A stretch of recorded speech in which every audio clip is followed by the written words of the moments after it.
Ahí está.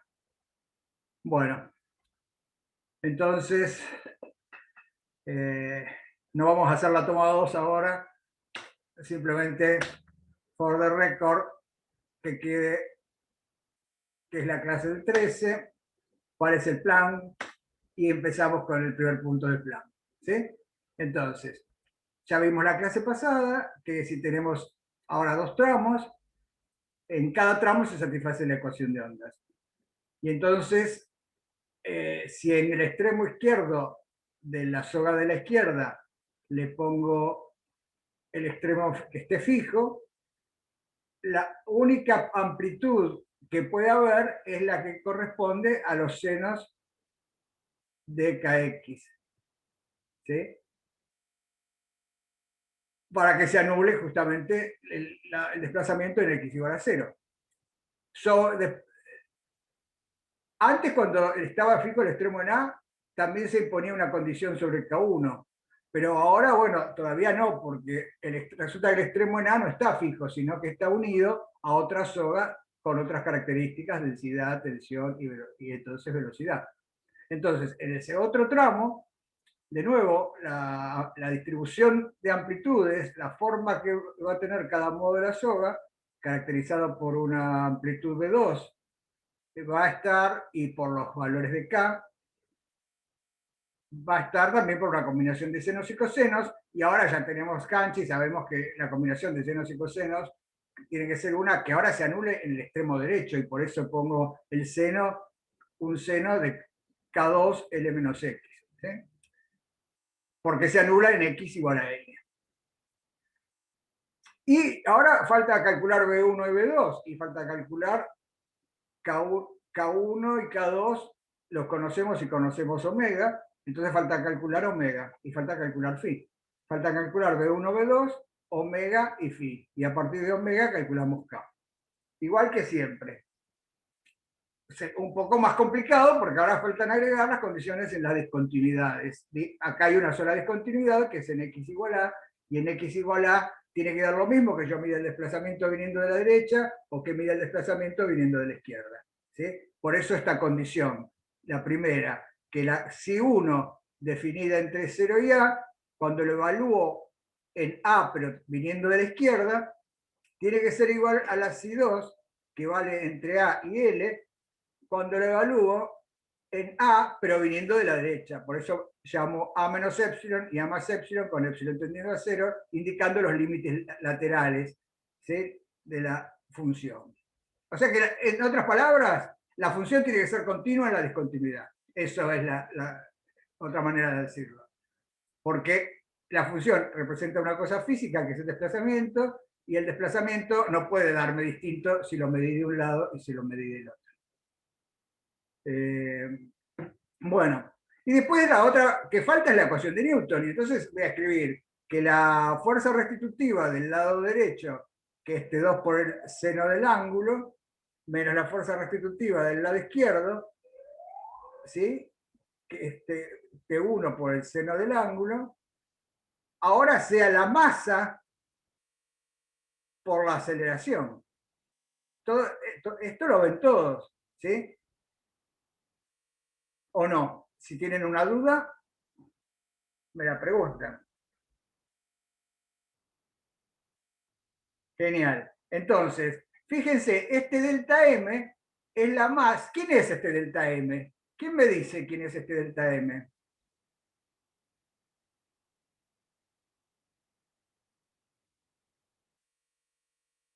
La masa de la soga, dice Santi. Sí, pero ¿qué masa de la soga? La masa del punto, pero un punto tiene masa, dice Matías. La masa del punto. Claro, y ahí entonces, claro, como estoy haciendo un límite lateral, tiene que ser, como dijo Carolina, la masa del pedacito que está uniendo las sogas, ¿sí? O sea, si yo lo estoy evaluando como límite lateral en A menos epsilon y en A más epsilon, yo le voy a decir que toda esta cantidad, que es la fuerza restitutiva, cuando lo evalúo viniendo de la izquierda en A menos epsilon, menos esta fuerza restitutiva que lo evalúo viniendo de la derecha en A más epsilon, ¿sí? Esta está tirando en A menos epsilon y esta está tirando en A más epsilon y esta está tirando en A menos epsilon. Entonces, la masa delta M que está acá es la masa del tramito que está entre A menos epsilon y A más epsilon. El tramito de ancho 2 epsilon, yo acá me equivoqué y puse epsilon, pero sería el tramito de ancho 2 epsilon, ¿no? ¿Lo ven todos esto? Y después voy a hacer lo mismo que hice acá arriba, voy a tender el epsilon a 0, ¿ok? Y entonces, fíjense que, fíjense, la derivada primera, Franco pregunta, con respecto a x, es porque estoy proyectando esta tensión que tira así con este ángulo, la estoy proyectando en la dirección vertical. Entonces la estoy multiplicando, igual que hacía antes, ¿te acordás?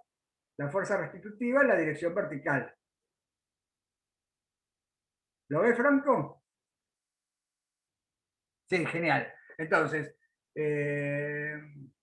estábamos en que el delta M es la masa que está comprendida entre A menos epsilon y A más epsilon. ¿Sí? Si las sogas están pegadas directamente con una gotita de pegamento y nada más, cuando epsilon tiende a 0, como la masa está uniformemente distribuida, entonces este delta M tiende a 0 cuando epsilon tiende a 0. ¿Lo ven todos eso?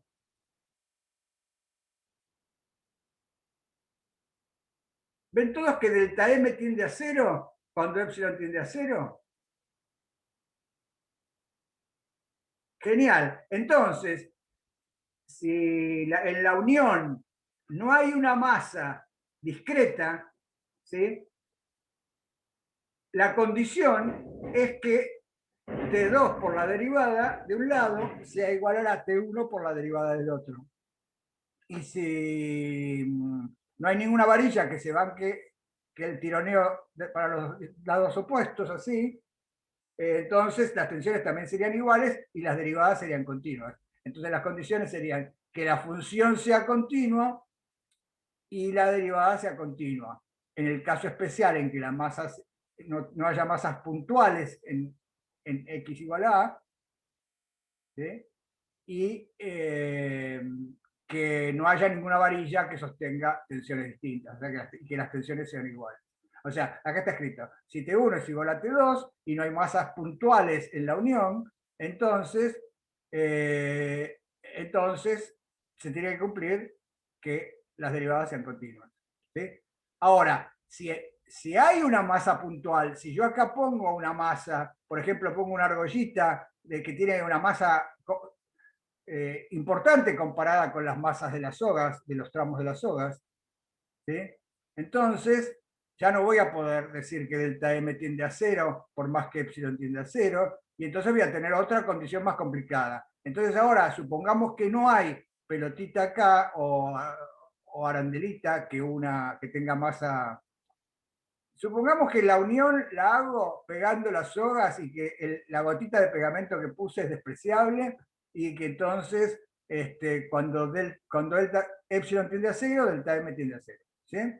¿Todos entienden entonces este planteo? Porque así van a ser después todos los problemas, por más complicados que se hagan. Siempre va a ser esto, escribir en cada tramo la ecuación de la solución de la solución de la ecuación de ondas, luego imponer las condiciones en los extremos, y poner las condiciones en las discontinuidades. Y es así como se va a resolver cualquier problema. Entonces ahora vamos a hacerlo. ¿Sí? Entonces, para confirmar, delta M tiende a 0 porque el epsilon donde mido es cada vez más pequeño. Sí, Daniela, porque estoy haciendo esto, estoy haciendo el límite, acá faltaría decir el límite para epsilon tendiendo a 0 de la tensión por la derivada en A menos epsilon. Y el límite. Sí. Disculpe, eso no lo termino de ver esta ecuación. Creía que sí, pero no, porque también estoy viendo y no dan las unidades, ¿no? Si se toma esta ecuación así, como tal como está, porque fuerza por velocidad sería. igual No, no a es por masa. velocidad, es por esto es no tiene unidades porque es desplazamiento sobre desplazamiento. Es un seno, esto es el seno del ángulo. Ah, es lo mismo, pero con la derivada. Es como proyectar, pero en vez de con el seno, con la derivada. Es que la derivada es la tangente en el punto. Creo que nunca lo dije, pero fíjense que si uno tiene la forma de la soga, la derivada parcial de psi con respecto a x, ¿qué representa geométricamente la derivada? Y representa la tangente que forma la recta tangente en el punto. ¿Sí? Entonces, no, Flor pregunta, Flor no está en el apunte esta parte. Eh, bueno, claro, es genial cuando uno se da cuenta de eso. Eh, la recta tangente a la forma de la soga es de psi de x, ¿no? Entonces, esta condición me va a decir si la soga tiene discontinuidades en la derivada, si tiene puntos así, puntiagudos, o si es ya continua la función y la derivada también. O sea, habla de esas cosas, de la continuidad de la función y de la continuidad o no de la derivada. Y la continuidad o no de la derivada se va a manifestar en que la soga tenga puntos como angulosos, que no estamos acostumbrados a ver en una soga de guitarra. ¿Sí? ¿Lo entienden todos esto? Y Santi dice, si pongo una boya en la discontinuidad, ya deja de ser M, deja de ser cero la masa, el delta M, claro, claro que sí.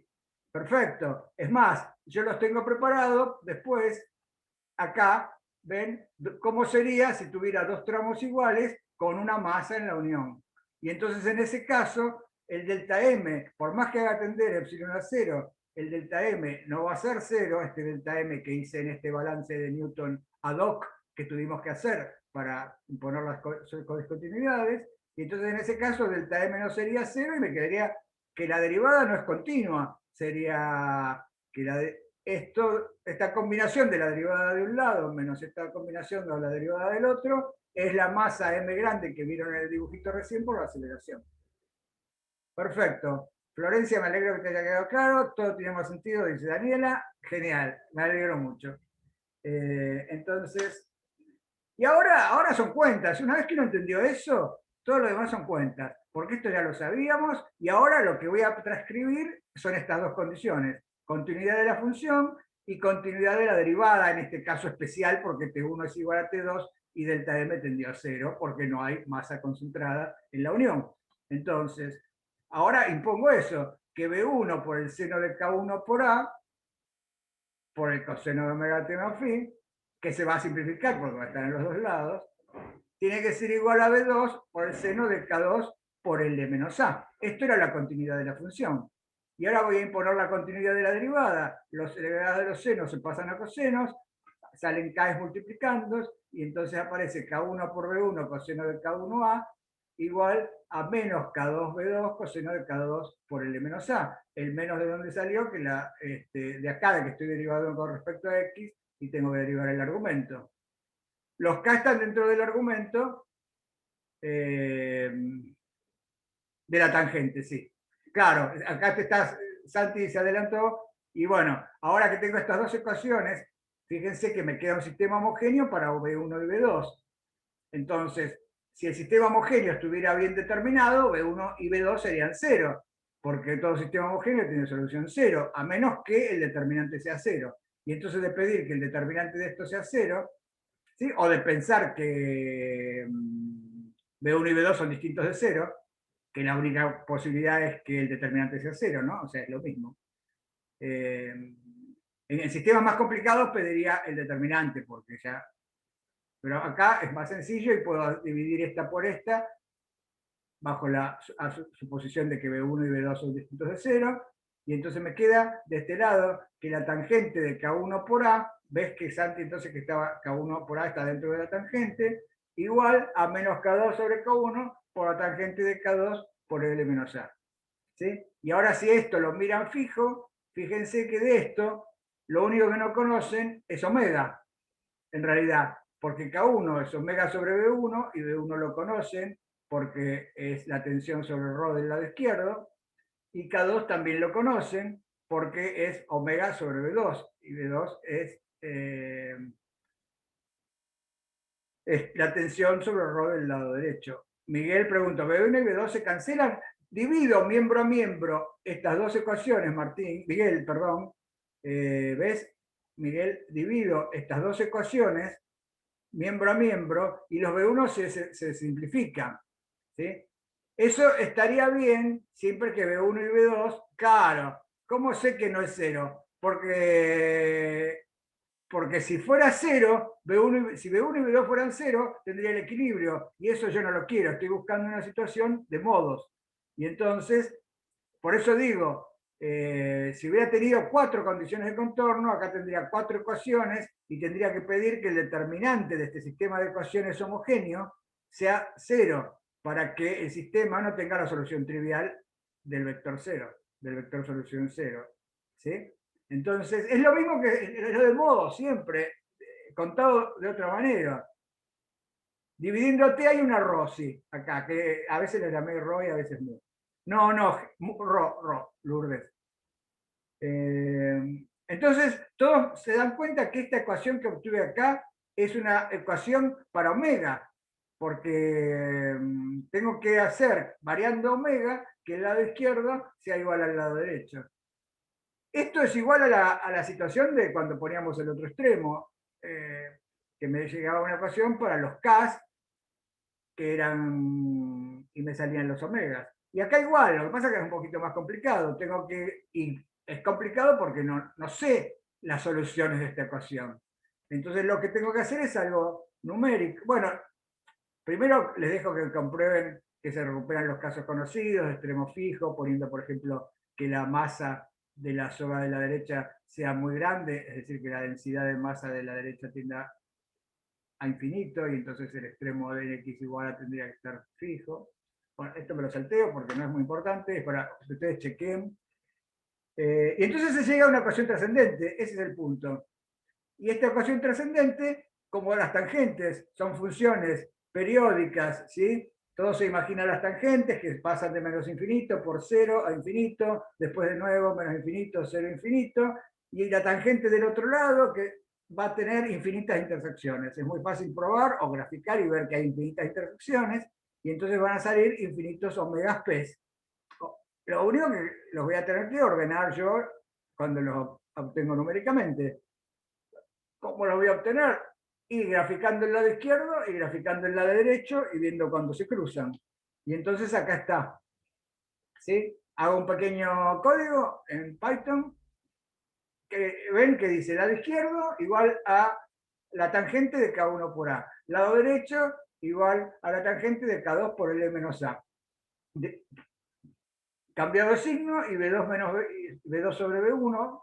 ¿Ven? Pongo B2 sobre B1, pues el K1 es omega sobre B1 y K2 es omega sobre B2. Entonces, como quiero graficar en términos de omega, ya lo tengo todo preparado, el lado izquierdo y el lado derecho.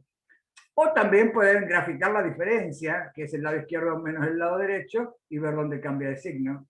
¿Sí? Y ven que se van obteniendo una raíz, otra raíz, otra raíz, otra raíz. Sería el modo más bajo, este sería el modo 1, el modo 2, el modo 3, el modo 4, y así sucesivamente. ¿Sí? Y entonces, Santi dice, ¿cómo resolves eso? No hay otra manera que resolverlo numéricamente. ¿Sí? No hay otra. O sea, en la vida real es así, no hay otra. Por eso es tan importante, tengo un mosquito, por eso es tan importante que aprender el manejo numérico de partida, porque los ejemplos donde las soluciones son analíticas son pocos. Y creo que una vez que uno supera esta dificultad, le queda todo mucho más claro, porque ya sabe resolver cualquier problema. B1 y B2, Miguel pregunta, ¿cómo los defino a B1 y B2?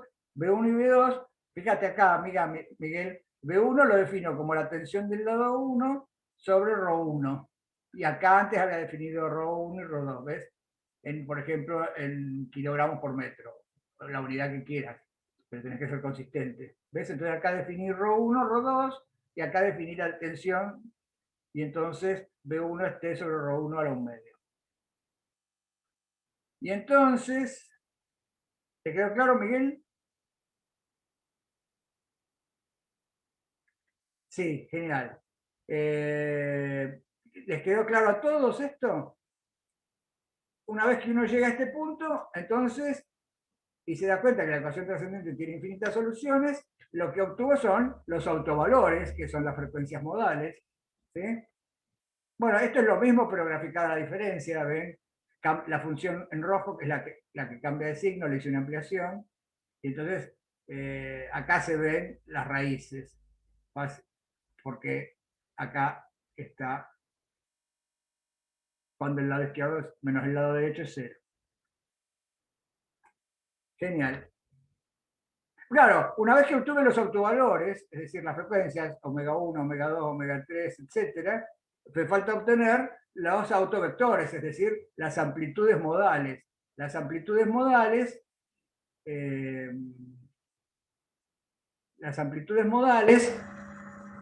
¿cómo las obtengo? Y ahora, el valor de omega que obtuve de esta ecuación numérica, lo reemplazo K1, quiere decir que ya conozco K1 y conozco K2, porque K1 es omega sobre B1 y K2 es omega sobre B2. Y entonces ahora vuelvo al sistema ese que estaba indeterminado, que le había pedido que el determinante sea 0, y ahora reemplazo. Reemplazo acá.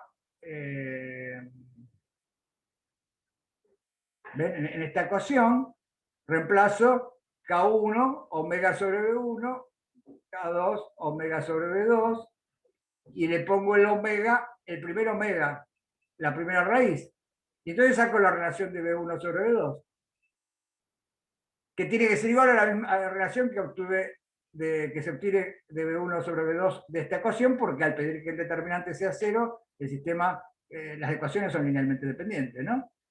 Vamos a encontrar, Franco hace una pregunta muy interesante, que es, ¿cuántas frecuencias modales, bueno, Franco Medina, porque hay dos Francos, o por lo menos, que conozco,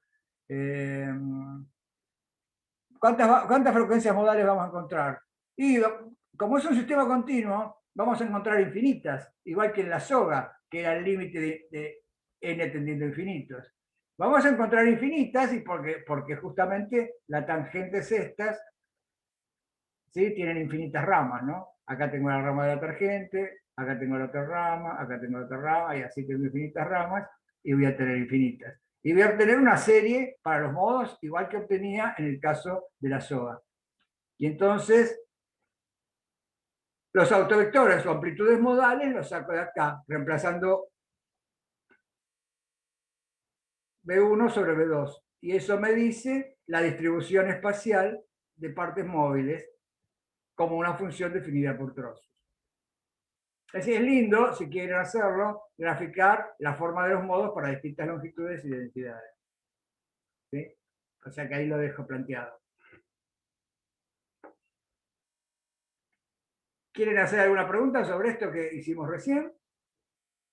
Yo, profe, con el tema de esa de la serie, porque no me queda claro cómo lo haríamos para armar esa serie, si tenemos por cada intersección un valor, ¿cómo hacemos para armar la serie? Te haces una tabla donde digas, donde ordenes las frecuencias de menor a mayor, ¿sí?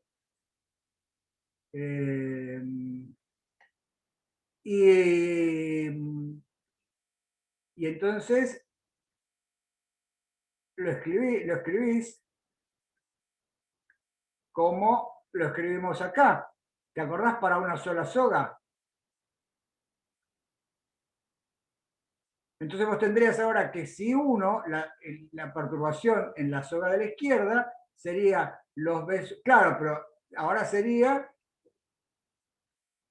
esto, B1 sub P, seno de K1P por X, coseno de omega PT más phi sub P. ¿Lo ves? Igual que acá.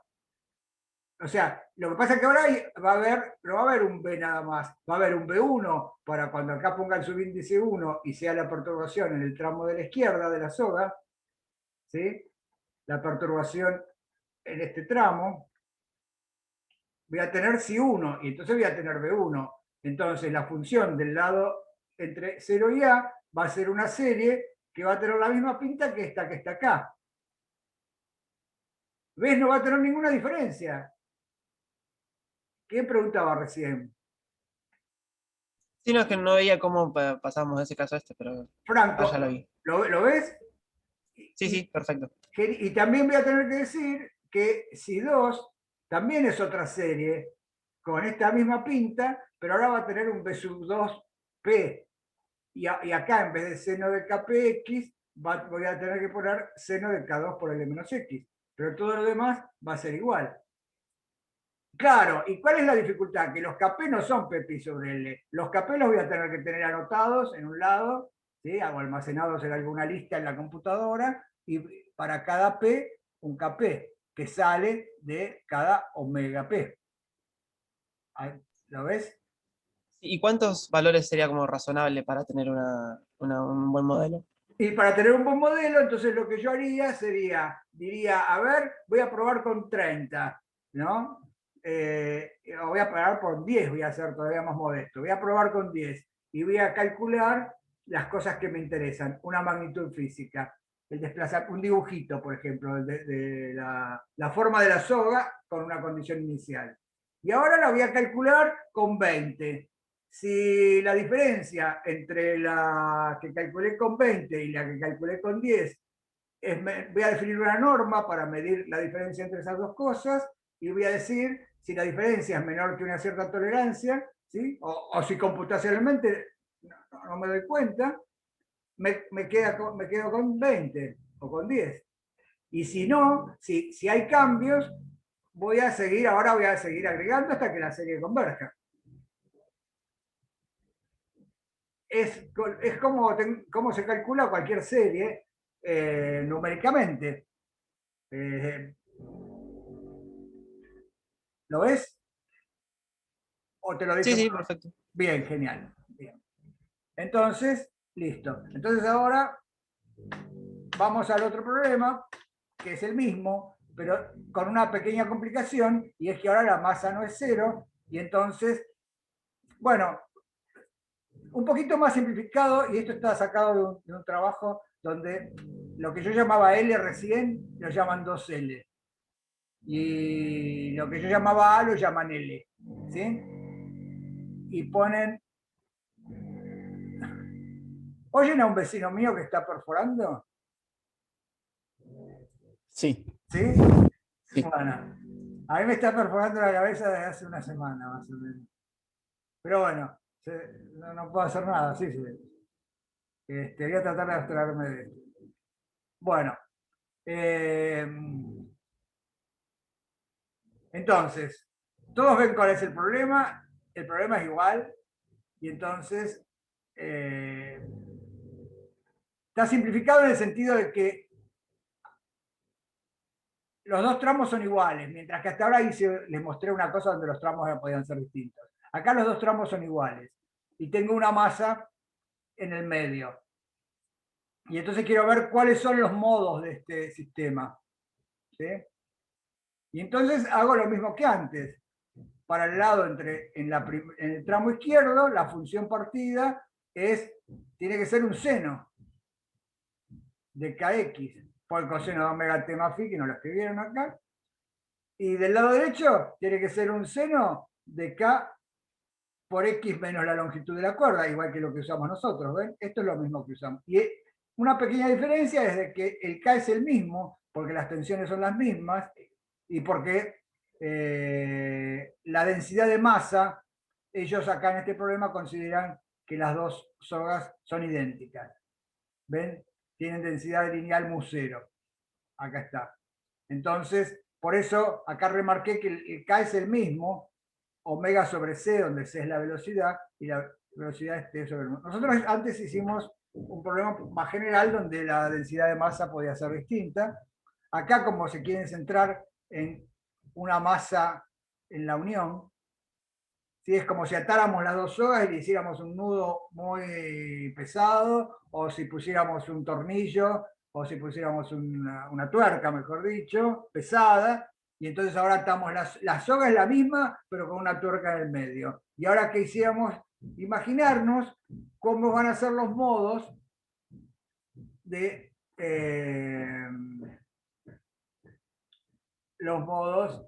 este sistema. Carolina hace nota algo muy interesante, y es que si hay una masa en el medio, las derivadas no tienen por qué ser iguales. Claro. ¿Se acuerdan? Porque ahora hay una condición que las derivadas por las tensiones ya no son iguales a C. La resta de las derivadas por las tensiones no tiene que ser cero, sino que tiene que ser igual a la masa por la aceleración. C es lo que nosotros llamamos B, sí.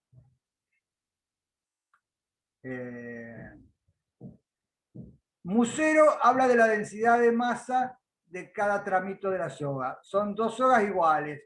Ponele una soga de longitud 2L que la corté por la mitad y ahora la pego con una arandela de hierro en el medio de masa M grande. Lo de las derivadas, Patricio, es que en esta condición, ¿ves? En esta de acá, si las tensiones son iguales y la delta M fuera cero, como hicimos en el problema al principio de la clase, las derivadas serían continuas también. ¿Lo ves, Patricio?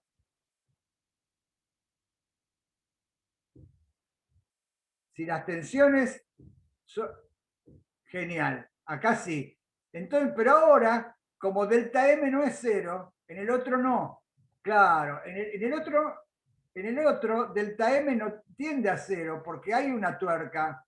Y entonces, delta M va a valer M ahora, M grande. Delta M va a valer este M grande. Por más que haga tender a epsilon a cero, siempre acá en la mitad de la soga va a haber una masa M que se va a estar moviendo por la fuerza restitutiva de la derecha y la de la izquierda. Y entonces, por eso, la derivada no va a ser continua, Patricio. ¿Ahora lo ves? ¿O le damos otra vuelta?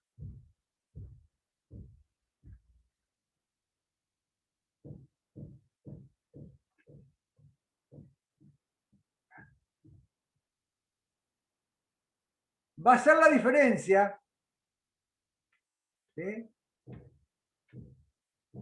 La diferencia de tensiones por la derivada igual a la masa por la aceleración. O sea, no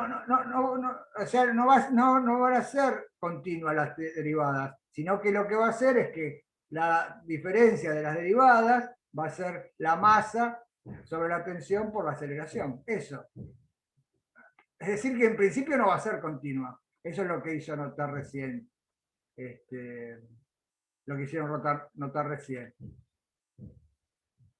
Bueno. Acá están las funciones por trozos. Ahora le impongo las dos condiciones de continuidad de la función y esa condición que era la discontinuidad de las derivadas. Y ahora, haciendo lo mismo que antes, dividiendo o pidiendo que el determinante sea cero, se obtiene una ecuación que se factoriza. Se factoriza una función de k por L por otra función de k por L igual a 0. ¿Todos se dan cuenta tienen claro cómo se obtiene la ecuación 16? No, la verdad que no entendí. No, Daniela tampoco. ¿Qué? Dijiste un determinante, supongo que se arma una matriz con phi de x. Claro, O... sí, esto sería así. Voy a escribir que en x igual a L, porque ahora acá para x igual a L es lo que jugaba el papel antes de x igual a. ¿Sí? Entonces, en x igual a L, A por el seno de k por L tiene que ser igual a B por el seno de L menos 2L, es decir, menos B por el seno de K por L. ¿Sí? ¿Lo ves? Sí, sí. Esa es una ecuación.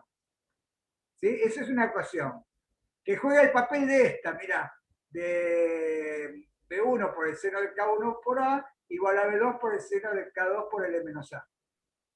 Claro. Claro. Y ahora me falta la que juega el papel de esta, que hablaba de las derivadas, ¿te acordás? Sí. Bueno, no la escribí tampoco, pero me falta otra. O sea que en lugar de esta tengo otra que involucra a B1 y B2. Sí. ¿Sí? Y entonces ahora le voy a pedir que, claro, que tiene un término más, porque tiene la masa por la aceleración. ¿También lo ves que tiene un término más? Sí, sí. Bueno, pero también tiene B2, porque la aceleración tiene B2. Tiene omega cuadrado por B2 por todo esto, ¿ves? O sea que acá aparece otro término con B2 y la aceleración. Y el omega cuadrado que viene de la aceleración. ¿Lo ven todos eso también?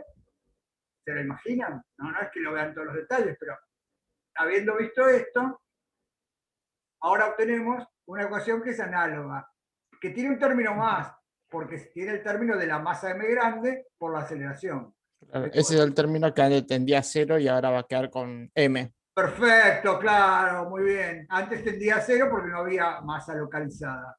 ¿Eh? No, el sistema no deja de ser homogéneo, Carolina, porque el término que falta tiene la aceleración. Y la aceleración sería la aceleración, como la función es continua, las derivadas temporales también son continuas. Entonces la aceleración la puedo calcular o con este tramo o con este tramo, ¿sí? Y entonces voy a tener, el término más va a tener o B1 o B2, cualquiera de las dos, ¿sí? Pero el sistema va a seguir siendo homogéneo, va a tener B1, B2 igual a, con B1 y B2 y del otro lado 0, y acá con B1 y B2 y del otro lado 0.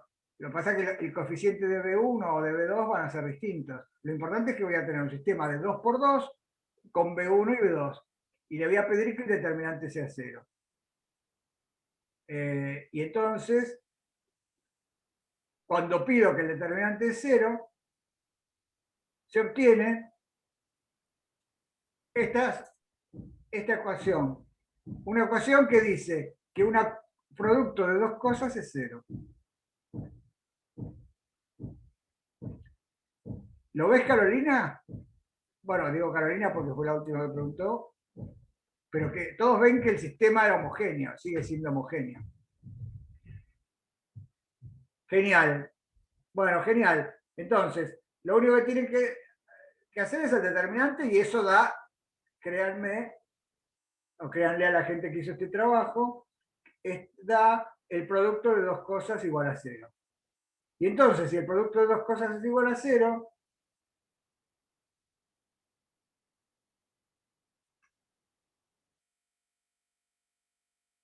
vamos a obtener como dos familias de autovalores y autovectores.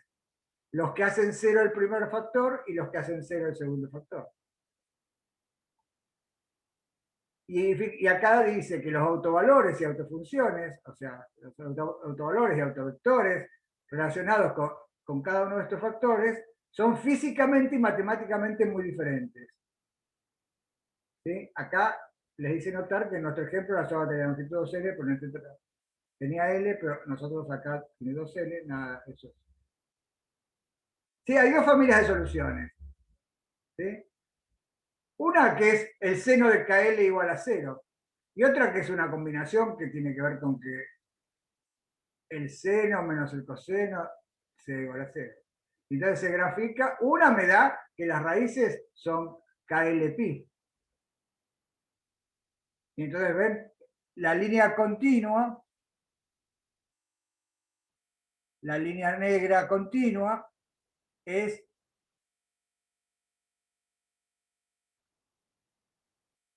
con muy diferentes, va a quedar claro ahora, Josefina, lo que queríamos decir por muy diferentes. Con muy diferentes es que, quiero decir lo siguiente, es que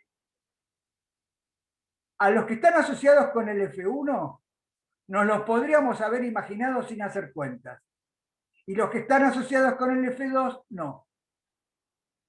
Los que están asociados con el F2 dependen de la masa M. Por ejemplo, acá lo pusieron la masa M igual a la masa del tramo izquierdo. Y acá le pusieron la masa M grande igual a 2 veces a la masa del tramo izquierdo.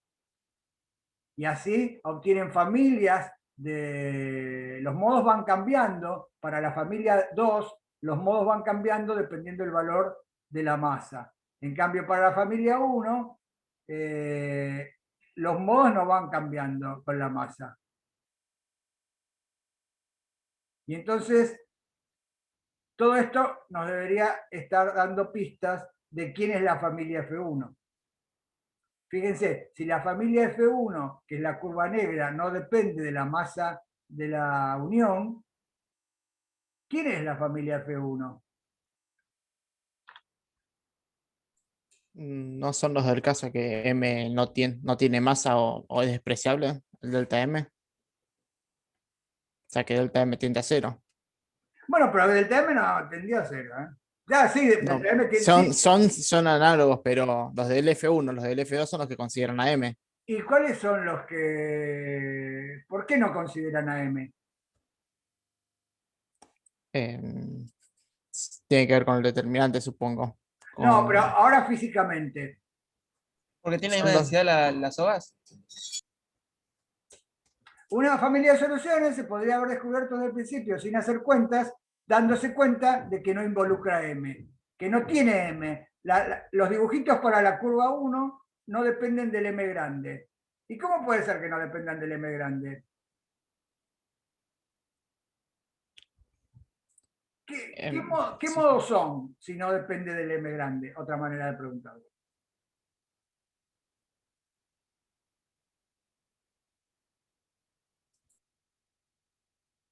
No, no hay modo de traslación porque los extremos están fijos.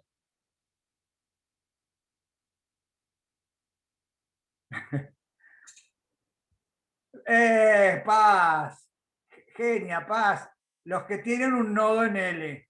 Claro. O sea, todos los modos de esta soga que están simétricas, que tienen los dos tramos iguales, todos los modos que tengan un nodo en la mitad, ¿sí? Seguro que van a representar las mismas, van a ser primos hermanos, casi gemelos, van a ser gemelos de los modos de la cuerda de longitud L, con un nodo en el medio. Van a ser los mismos modos. Entonces, la familia F1 justamente es la familia que tiene un nodo en la mitad. Y entonces son los modos pares de la cuerda completa, ¿sí? Los que tienen un nodo en M. Entonces, mientras que los otros modos, los de la familia F2, son modos que ya son primos lejanísimos, ¿sí? de la cuerda completa, ¿sí? Porque tienen derivadas discontinuas, porque son modos muy nuevos. No, por eso decía que son modos muy distintos desde el punto de vista físico. Esa diferencia matemática, esa factorización matemática, lo que manifiesta es una división física de los modos, entre los modos pares de la cuerda completa, que son los modos que tienen un nodo en la mitad y entonces la arandela de hierro no se mueve, y los modos que no tienen un nodo en la mitad y que entonces la arandela se mueve y entonces dependen de la masa de la arandela. ¿Sí? ¿Lo ven todos? Entonces, bueno, les quería mostrar este ejemplo, fíjense en este trabajo que les estoy mostrando, estudian esos modos incluso experimentalmente, y entonces acá están, y acá están las simulaciones teóricas. ¿Ven? El modo 1, que es el modo, ¿ven? El modo 1 es el modo con frecuencia más bajo, tiene la raíz, bueno, a un K, es decir, a una frecuencia, la frecuencia más baja, y es, sí, de alguna manera es primo del modo fundamental de la cuerda, pero con una diferencia que hicieron notar antes, y es que ahora la derivada no es continua acá, miren. ¿Ven? Hay como un angulito.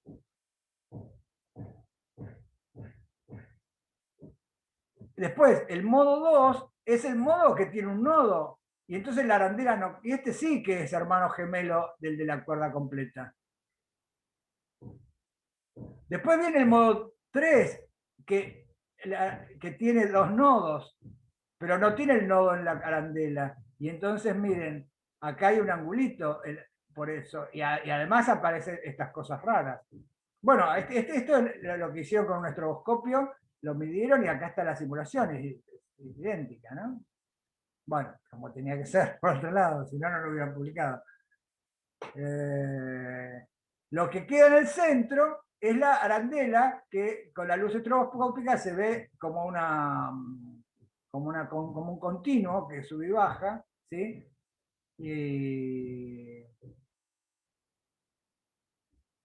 Sí, está la cita del artículo. Lo voy a dejar, sí, sí. Franco pide que deje el artículo en el campo. Y entonces, bueno, y acá ven esta extraña familia de modos, donde están los modos afines, los que tienen un nodo, que son los que ya conocidísimos, y estos rarísimos que tienen las derivadas discontinuas, ¿ven? ¿Ven que tiene esta cosita, por ejemplo, acá, o esta cosita acá? En los modos más rápidos, las oscilaciones son tan rápidas que casi la amplitud de la masa es muy chiquita, ¿no ven? Casi ni se mueve, y entonces... Pero existe, ¿ves? Entonces, bueno, perfecto, ahí Juan dejó el link.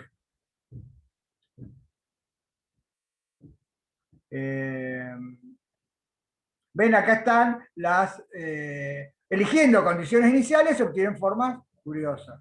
¿Ven? Por ejemplo, el desafío es que simulen estas formas, que me encantaría verlas, porque a mí me encanta ver que publiquen las animaciones en Twitter, y entonces arroben a la cuenta de la materia, y bueno, los que hacen unas simulaciones, que veo, felicitaciones a los que están haciendo simulaciones, que son casi todos.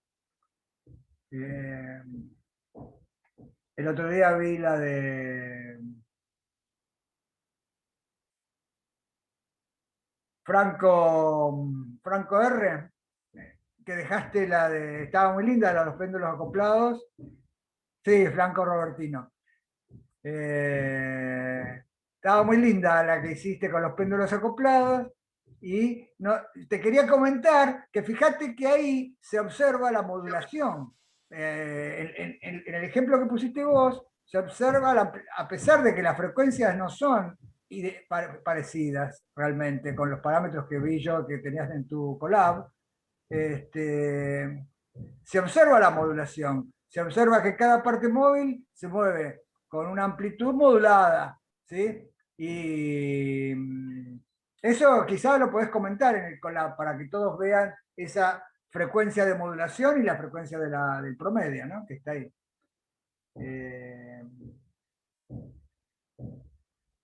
Bueno, ya que estamos, le contesto a Franco Agustín, que dijo de la integral. Franco, no sé si lo resolviste, eso lo vi anoche y no te contesté. Sí, fue un minuto después de que pase el tiempo de la pregunta y no puedo borrarla, pero sí, me No di cuenta importa, no por qué. importa. Si lo resolviste, genial. También se puede ver con el límite. Si vos en la expresión que obtuvimos para P distinto de Q, haces el límite de Kp tendiendo a Kq, te da que es L sobre 2 la integral. Bueno, también, bueno, yo tenía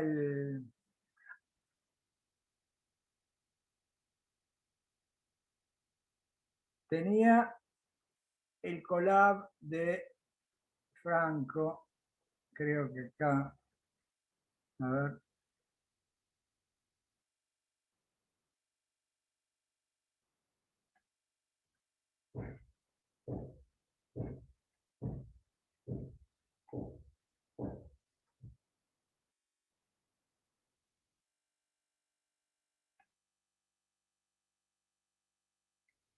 Acá está. Este es el collab de Franco, que está muy prolijito todo, se basó en un código de Candela y Josefina.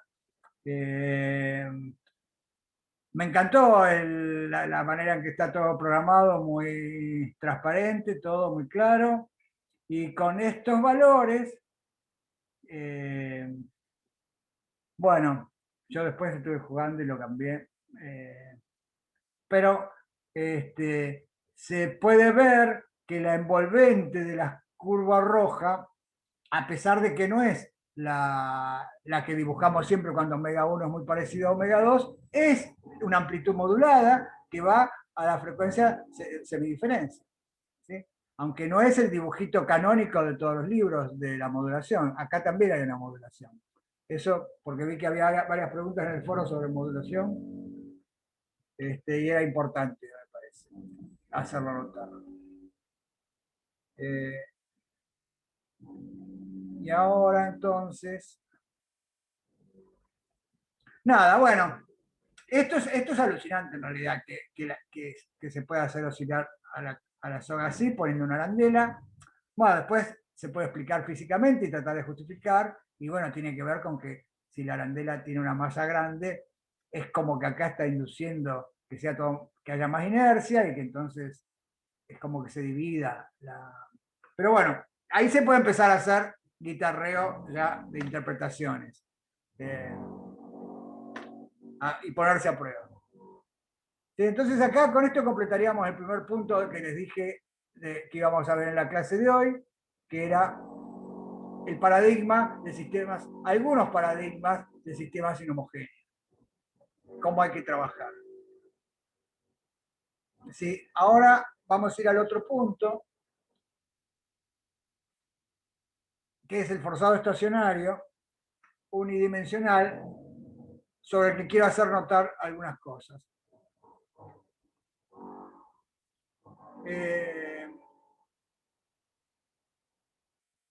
Claro, y esto tiene que ver con que en general las ondas que están en la base de nuestra sociedad tecnológica se mueve con ondas.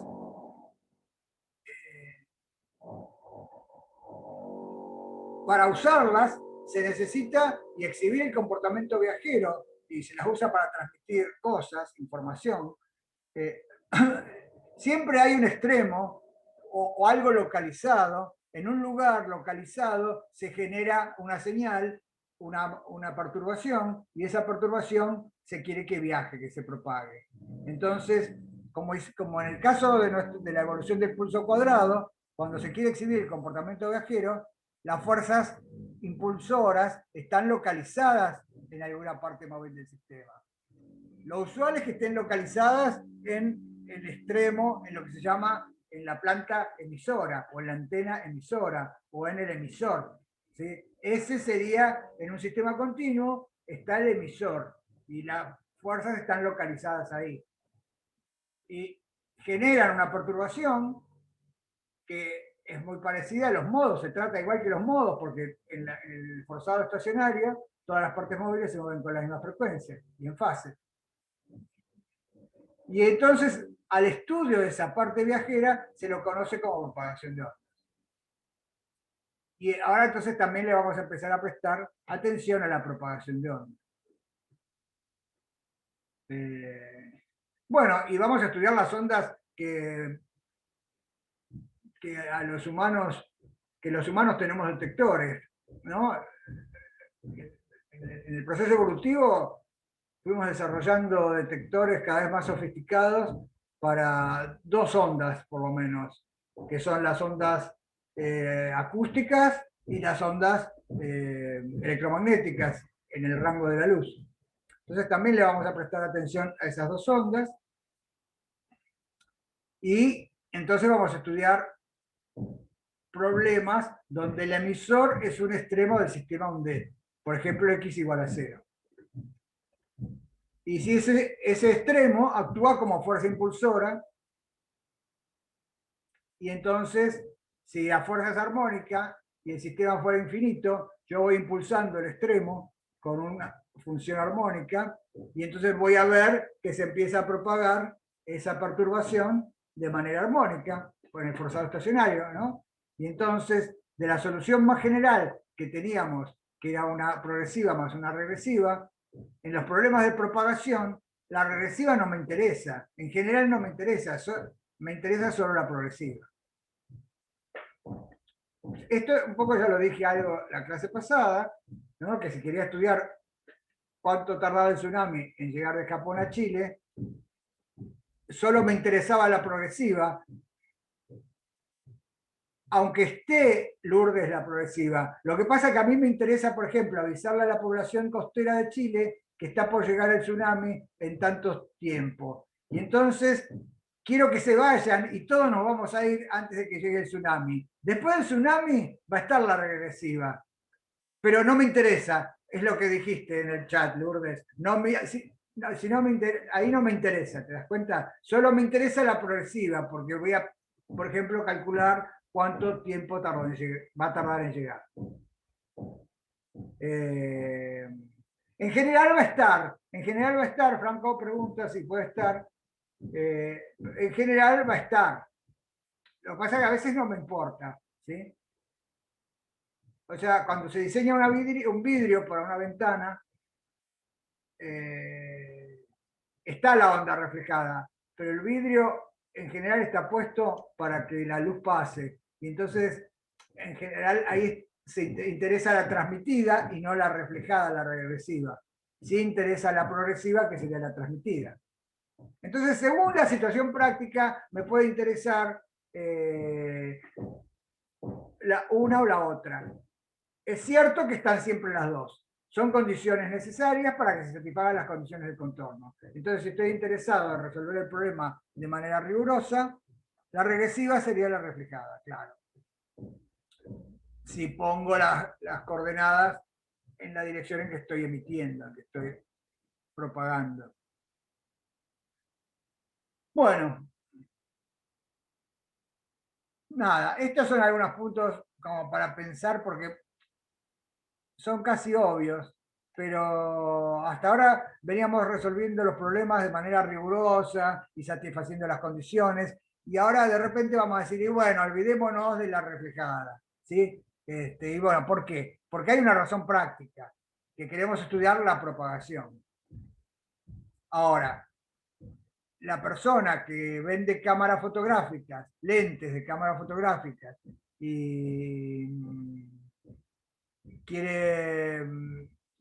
y hay alguien que necesita una cámara fotográfica para un teatro, que no puede estar encendiendo un flash y molestando a los espectadores cuando dispara, entonces tiene que usar películas muy sensibles o sistemas muy sensibles y lentes que reflejen muy poco, y entonces hay gente que se dedica a hacer lentes que reflejan poco, y entonces la regresiva, le prestan atención a la regresiva porque quieren que no esté, y entonces buscan maneras de suprimirlas. Todos esos son problemas.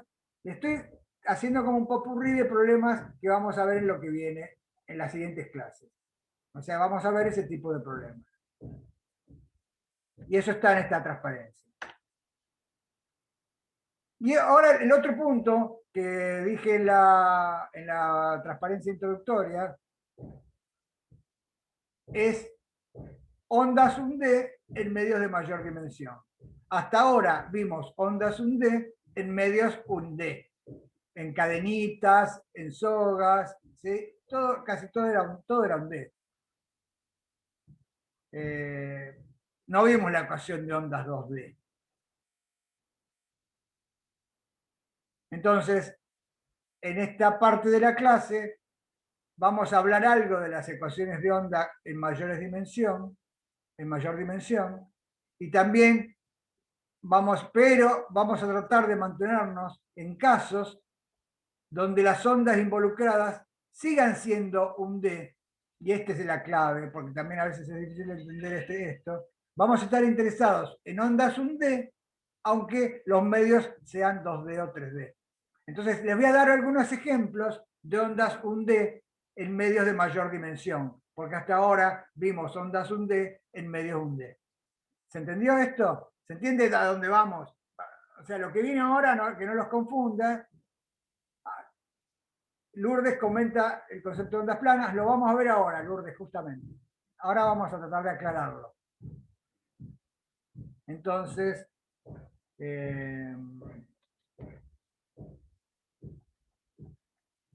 ondas son D. Bueno, el mensaje es este. La onda que vimos hasta ahora en medio de un D puede también existir en medio de 2D o 3D. O 3D. Depende de las simetrías de la perturbación inicial. Entonces, el punto que vamos a ver ahora es que dependiendo de las simetrías que tenga la perturbación inicial o la fuerza impulsora, puedo tener una onda, un D en un medio 2D. ¿Sí? Vamos a ver eso. Primero, que es importante. O sea, veamos que en un medio 2D, como es la superficie libre de un fluido, puedo tener ondas un D si elijo convenientemente la fuerza impulsora. Y entonces, veamos este video, un pedacito de este video.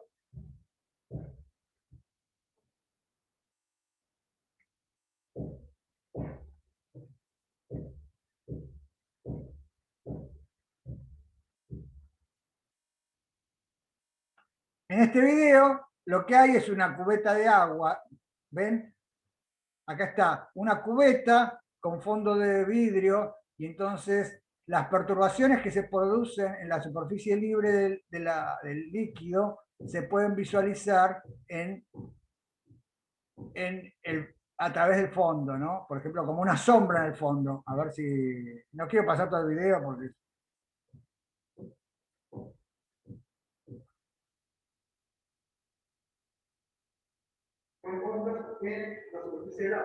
¿Ven? Ahí está.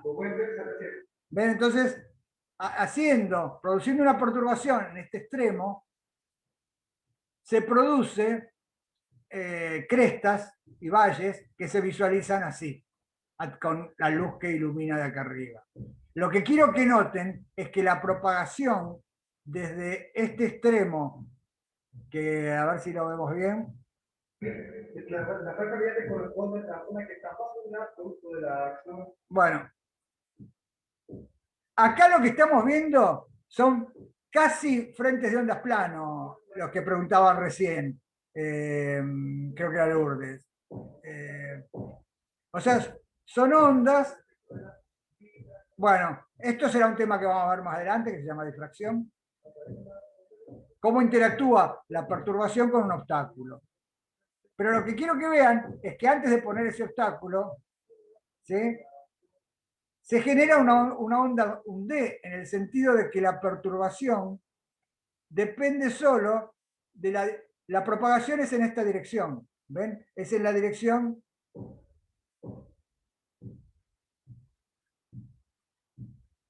Se dan cuenta que la perturbación solo depende de la distancia a la fuente. Y la fuente, lo que quería que vieran acá, la fuente es este planito, ¿ven que está acá? Es un plano que oscila. Entonces ese plano que oscila, así como si fuera el celular así, tum, tum, tum, muevo el agua, así. No, las masitas no son las que mueven, Flor. Las masitas ahí confunden un poco, son para otra cosa. O sea, lo que mueve es mira lo que estoy señalando con el cursor, es esta maderita de acá, este plano, ¿ves? Ese plano empuja el agua así. Sí, las masitas son para ver el principio de superposición después. Entonces, acá empuja así. Y entonces al empujar así, lo que se genera es una perturbación que solo depende de la dirección perpendicular al plano que empujaba. ¿Ven? Esas olitas, tal cual, Lourdes. Entonces esas olitas dependen solo de la distancia al plano, pero no dependen si están en esta parte, cerca de esta parte del plano o de esta parte. Esta sería una onda, un D. Una onda, un D en un medio 2D. ¿Sí? Entonces esto lo que se los quería mostrar es eso, como un ejemplo de una onda, un D en un medio 2D.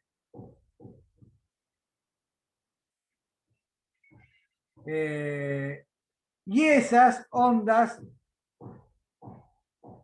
De la misma manera que acá se visualizan en la superficie líquida del agua, también se podrían visualizar si toda la pared de una pileta oscilara y tendría ondas que se propagan en un fluido, bueno, o si no, en un instrumento, en un pistón lleno de gas, tengo un émbolo que lo hago oscilar armónicamente y eso va a producir una perturbación que se aleja por el émbolo y que está en un sistema 3D. Entonces tendría una onda 1D en un medio 3D.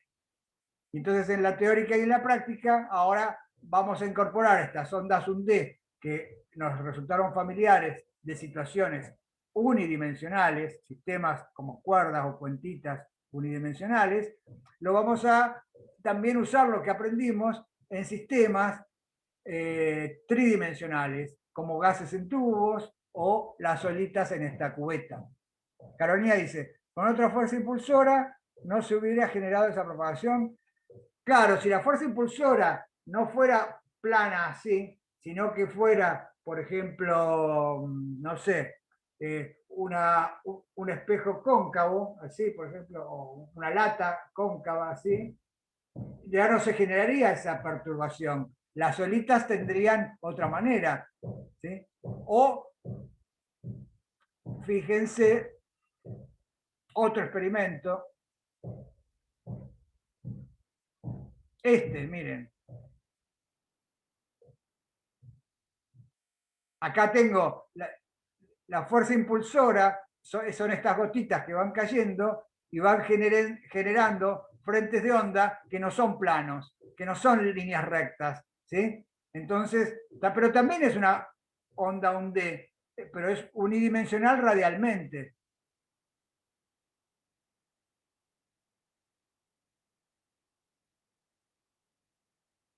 Claro, entonces es un D porque la fuerza impulsora tiene una simetría que obliga a que todas las partes del sistema 3D se muevan de una cierta manera. Eso, Miguel, eso es otra manera de parafrasear tu comentario.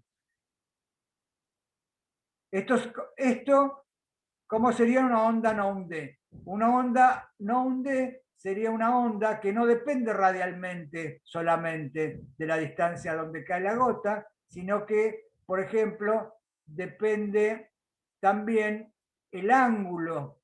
Por ejemplo, que para el norte va más rápido y que para el este va más despacio. Entonces los frentes de onda no serían circunferencias, sería una onda que depende de dos coordenadas, la radial y la angular en coordenadas cilíndricas.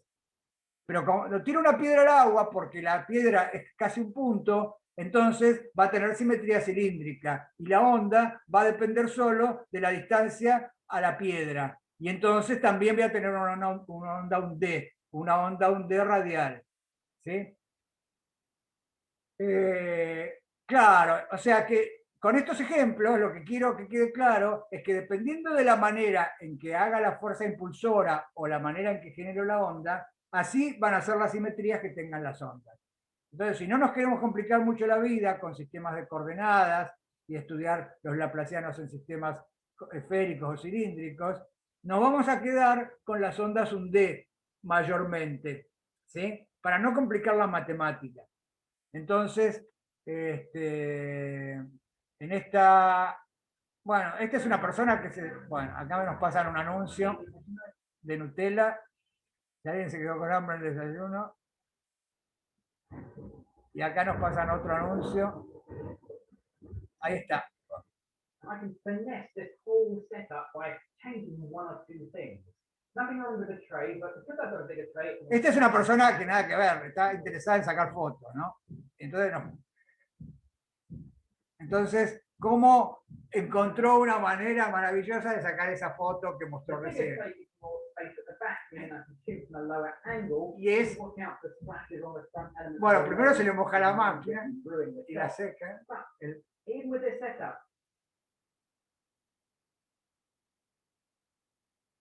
Ahí Fiverr me parece que me cortó, ¿no? Sigue en línea, profe, no se preocupe. Ok, gracias. No, se me colgó el video.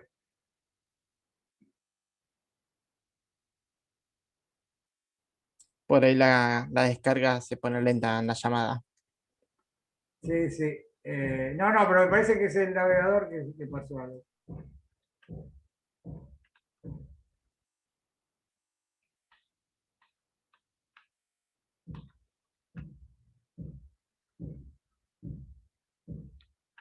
A ver. Sí, es que ahí está interactuando con el. Ahí está. Había maximizado la pantalla y estaba interactuando con el zoom. This is Ahí quite está. disturbed looking water. There's No lo voy a lots maximizar. of ripples going on. It's not very clean. So that's where the jump comes in. Entonces, nada, acá este es un método para el fotógrafo. Mucha importancia física no tiene. I'll get the very next Más que shot. nada ver qué linda la foto que saca, ¿no? O sea, esta foto que la saca y lo que él nos quiere decir es que deja caer una gota y después le pone esta jarrita para que no caigan muchas gotas, porque si no, no le sale tan linda la foto. Eso es lo que estás queriendo explicar. ¿Sí? Bueno, se lo dejo para que lo vean. Una onda 3D, pregunta Franco.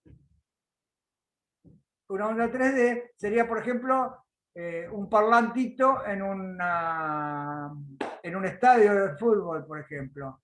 ¿Sí?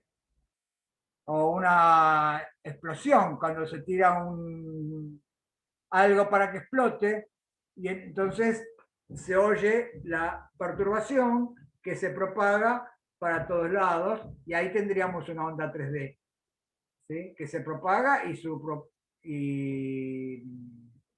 entonces el Franco Medina. Sí, le quería preguntar sobre si uno tirara, por ejemplo, hiciera este mismo experimento, pero en vez de tirar la gota tan lejos del borde, lo tiras justo en el borde. ¿También no se genera una onda plana? ¿O eso tiene que ver? O sea, Bueno, que sea plan. genial. Si deja caer, creo que por acá mostraba cuando dejaba caer la gota.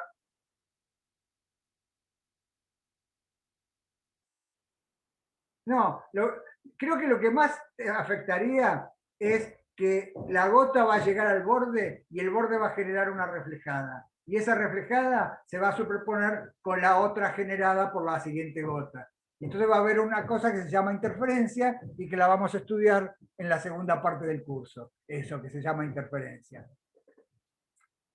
La pregunta más generalizada sería si las condiciones de contorno pueden afectar a que la onda sea 1D o 2D, o eso es intrínseco de cada fuente. No, lo va a afectar porque dependiendo de la forma del contorno, ya puede dejar de ser radial la propagación. ¿Te das cuenta? La onda, esa ondita que vimos recién, cuando llega al borde, una parte llega antes, pero el otro frente de onda llega después. Entonces ya dejaría de ser radial con respecto al lugar donde cayó la gota, la perturbación. Bueno. El terremoto es esencialmente una onda radial, por eso se habla de un epicentro, ¿sí? Lo que pasa es que hay distintas ondas que son las que son longitudinales, hay unas que son longitudinales y otras que son transversales. Las que más destruyen son las transversales. ¿Sí? Y eso, lo del terremoto, no me quiero meter mucho, pero ya que lo mencionan, vamos a estudiar estos fenómenos asociados con la diferencia que hay entre las ondas transversales y las ondas longitudinales, o las transversales en distintas direcciones. Eso se llama polarización. Y lo vamos a ver también en la segunda parte del curso. ¿Sí? Entonces, para poder ver esas cosas, primero tenemos que tener claro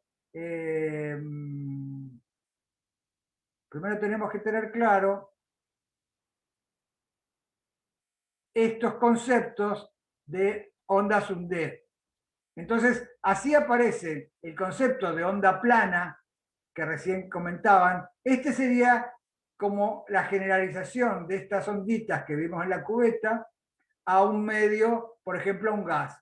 Si yo ahora muevo en un gas con un pistón plano así, ¿sí? Voy a generar en el medio una onda cuyas perturbaciones, los puntos con igual perturbación, van a ser planos. Esto, para los que preguntaron recién, que no me acuerdo quién había preguntado, Carolina no.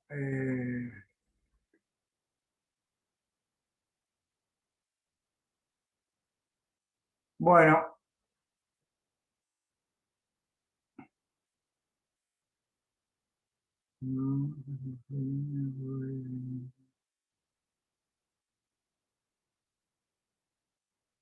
bueno, no encuentro Lourdes, creo que era. Sí, sí, sí, sí.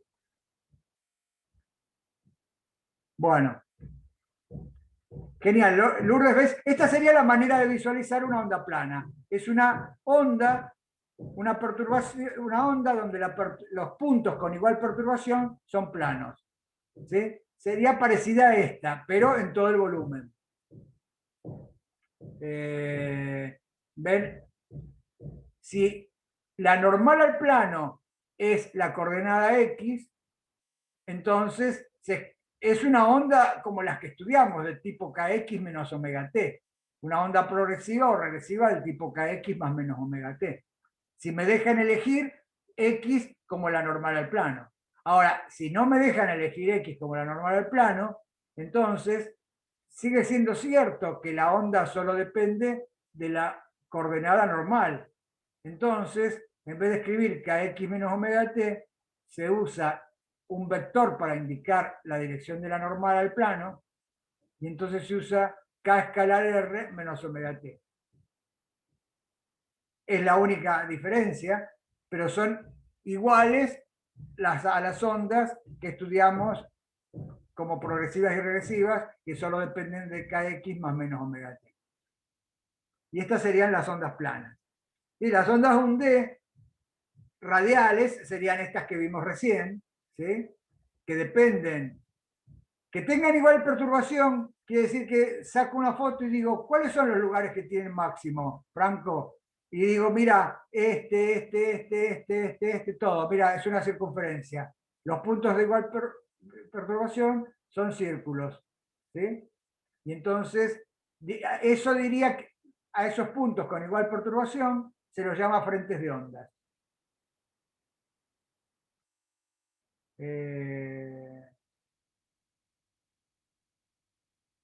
Lo de planos perpendiculares es cuando la fuerza impulsora es plana, tiene simetría plana.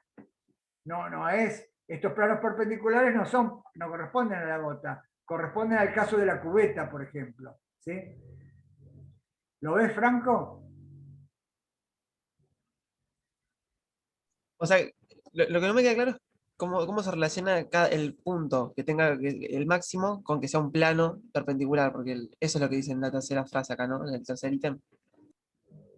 Sí, es que si yo tengo, si la pared que está atrás mío se empezara a mover toda junta, ¿sí? Todos los puntos que equidistan de la pared van a ser afectados de la misma manera. No va a ser más afectado el que está a la derecha o el que está a la izquierda. Entonces, por eso diríamos que los frentes de onda son planos, porque fueron generados por un plano que se mueve así. ¿Sí?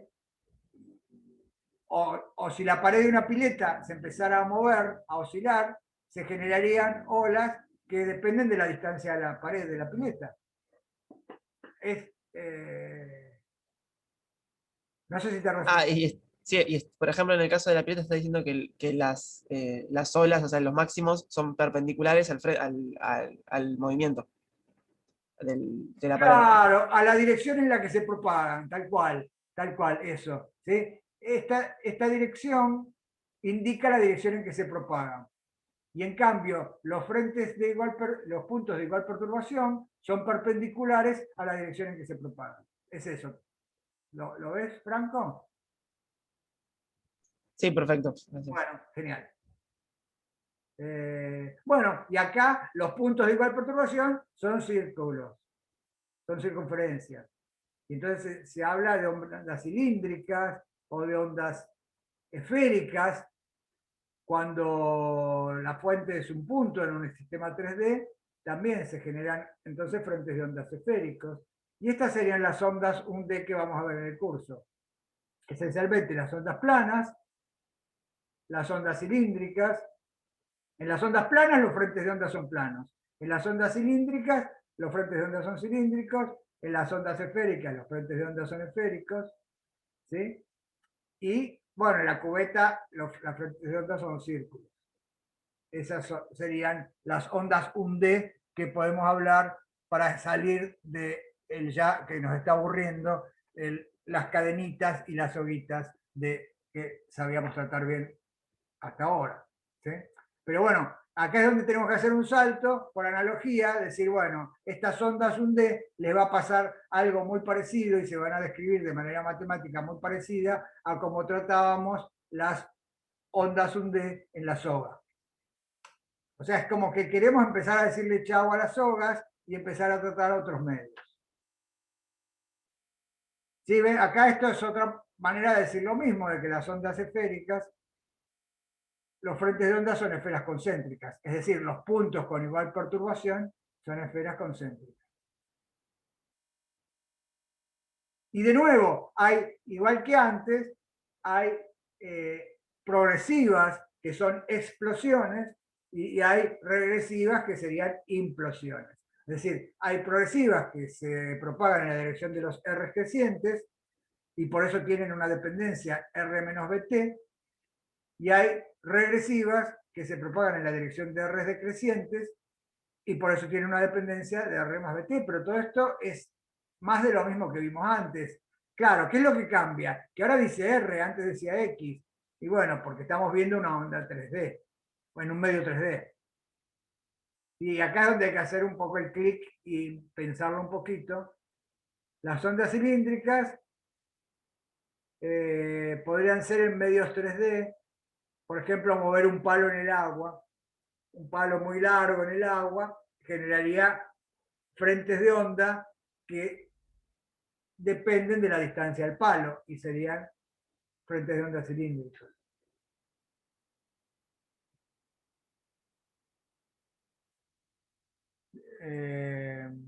Acá me parece que me perdí alguna pregunta en el chat. Y Mauro dice, en esos casos la ecuación de ondas cambia. En esos casos la ecuación de ondas es esta, miren, justamente. La ecuación de ondas, la respuesta para Mauro estaba en la otra transparencia. La ecuación de ondas cambia así. Esto que viene de la aceleración, y acá aparece una constante b cuadrado, pero aparece el operador laplaciano, habla cuadrado, ¿sí? Que es la combinación, la suma de las derivadas segundas. ¿Sí? Y entonces, solución de esta ecuación de ondas, cuando hay simetría plana tenemos estas ondas que hablamos recién, unidimensionales, las ondas planas. Cuando hay simetría angular tenemos las ondas esféricas que dependen solo radialmente. Y cuando hay simetría cilíndrica tenemos ondas que dependen solo de la distancia a un eje, la distancia radial.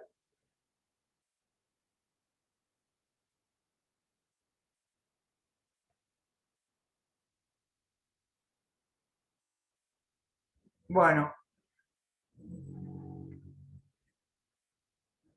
con esto nos vamos a ir familiarizando sobre la marcha. Yo diría simplemente que esto es un pantallazo para que vean que nos queremos liberar de los medios 1D. Pero no queremos complicarla demasiado y entonces vamos a seguir estudiando ondas unidimensionales. Unidimensionales en el sentido de que hay una dirección bien definida de propagación. ¿Sí? En las ondas planas es esta dirección cartesiana, el eje X, ¿sí? O el eje que es normal a los planos estos.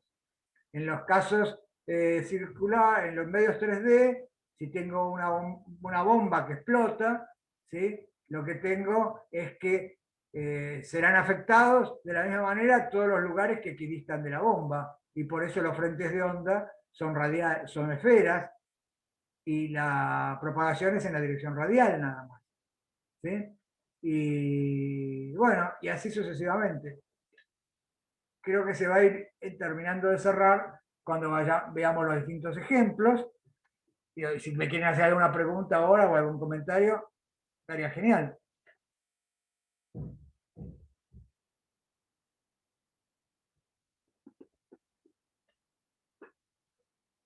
Si no hay comentarios, entonces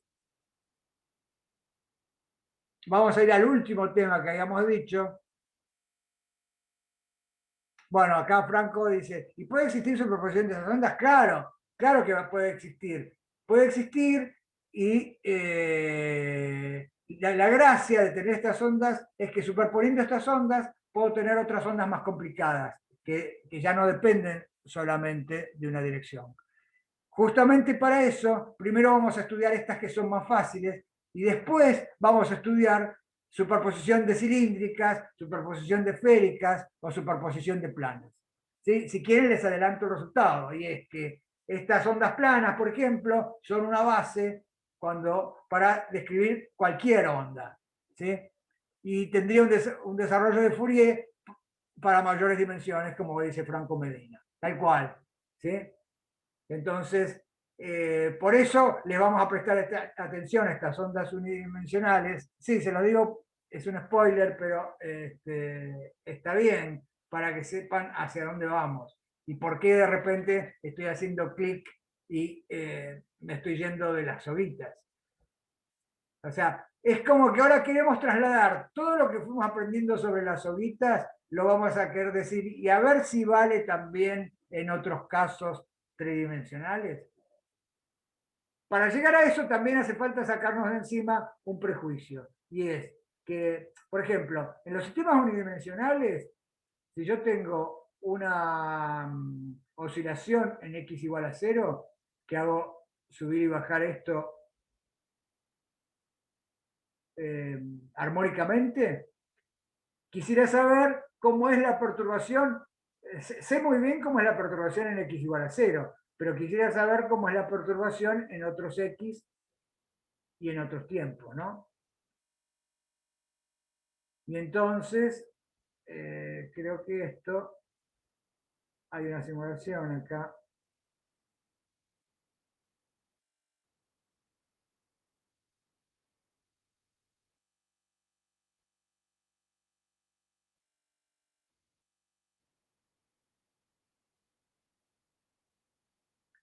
A ver si la podemos ver.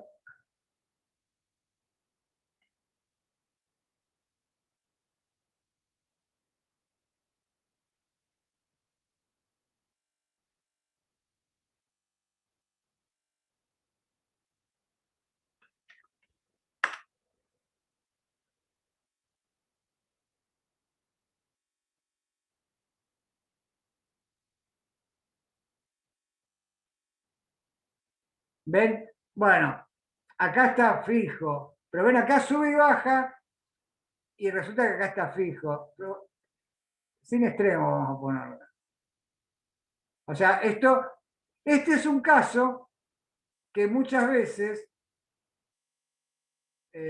vamos a querer simular, y es olvidarnos de que hay un extremo.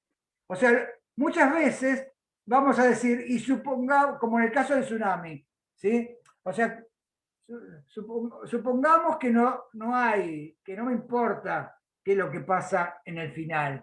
Entonces, vamos a prestar atención solo a la progresiva. Entonces acá había ¿ven? Un motorcito que sube y baja este extremo de la soga, y entonces